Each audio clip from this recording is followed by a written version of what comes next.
Question number 11 को discuss करते हैं। क्वेश्चन नंबर 11 में बोला है rectangular wire loop of side 8 centimetre and 3 centimetre.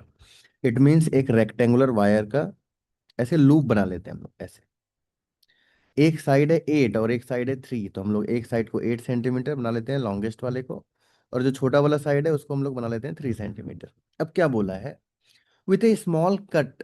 It means इस वाले वायर में एक छोटा सा कट है कहीं पे, ऐसा कर देते हैं। Is moving out of a region of uniform magnetic field. ये यूनिफॉर्म मैग्नेटिक फील्ड के रीजन में मूव कर रहा है, बट ये बाहर भी निकल रहा है। ऐसा नहीं है कि इसका मैग्नेटिक फील्ड जैसे जैसे टाइम बीतेगा वैसे वैसे क्या होगा, ये वाला लूप जो है ये बाहर निकलेगा। जैसे बाहर निकलेगा मैग्नेटिक फ्लक्स घटेगा क्योंकि एरिया हमारा डिक्रीज करेगा। जैसे ये लूप, अच्छा और भी आगे पढ़ लेते हैं क्या दिया हुआ है। Region of uniform magnetic field of 0.3 tesla. तो मैग्नेटिक फील्ड का वैल्यू हम लोगों को दिया हुआ है 0.3 Tesla.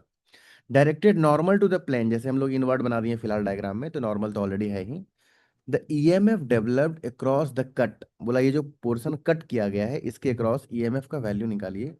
If the velocity of loop is 2 centimetre per second in a direction normal to the shorter side of the loop.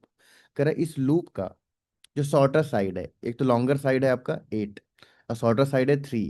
कह रहा है इसका जो वेलोसिटी है शॉर्टर साइड की तरफ है।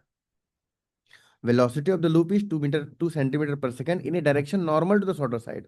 मतलब जो छोटा वाला साइड है 3 सेंटीमीटर, ये जो छोटा छोटा वाला साइड है 3 सेंटीमीटर, इसका वेलोसिटी इस तरफ है, perpendicular to the shorter side, 2 centimetre per second. तो पहली बात तो ये जो लॉन्गर साइड है ये वेलोसिटी के पैरेलल है। तो ये वाला लॉन्गर साइड और ये वाला लॉन्गर साइड वेलोसिटी के पैरेलल है। अगर पैरेलल हो जाता है तो ईएमएफ डेवलप जीरो होता है। तो जो भी ईएमएफ डेवलप्ड होगा वो किसकी वजह से होगा, शॉर्टर साइड की वजह से होगा। तो थी यहाँ पे क्या है हमारे पास, एल एंड वी वेक्टर दोनों आपस में परपेंडिकुलर। अगर दोनों परपेंडिकुलर होता है तो ईएमएफ का वैल्यू हमारा क्या होता है, बी एल वी। तो मैग्नेटिक फील्ड है 0.3। लेंथ जो दिया हुआ है जैसे जैसे टाइम बीतेगा इसका एरिया क्या होगा, घटेगा। एरिया घटेगा तो फ्लक्स घटेगा। इस तरह से लेंथ जो हमारा होगा वो क्या है, लेंथ ये वाला होगा। लेंथ क्या है, 0.3 सेंटीमीटर है, 3/100 कर देते हैं। Into velocity 2 centimetre per second है, मीन्स 2/100 मीटर पर सेकेंड आ गया। इसको सॉल्व करेंगे तो वैल्यू क्या मिलेगा, 3 3 9 2 18, 18/10⁵ मतलब वैल्यू आ गया 18 × 10⁻⁻5। इसको सॉल्व करेंगे तो वैल्यू आएगा 1.8 into ten to the power 1.8 into 10 18 into 10⁻⁻5। जब इसको हम लोग सॉल्व करेंगे वैल्यू आएगा 1.8 इंटू 10⁻⁻4। 1.8 इंटू 10⁻⁻4 वोल्ट आ गया। इट मीन्स ऑप्शन नंबर 1 आ गया।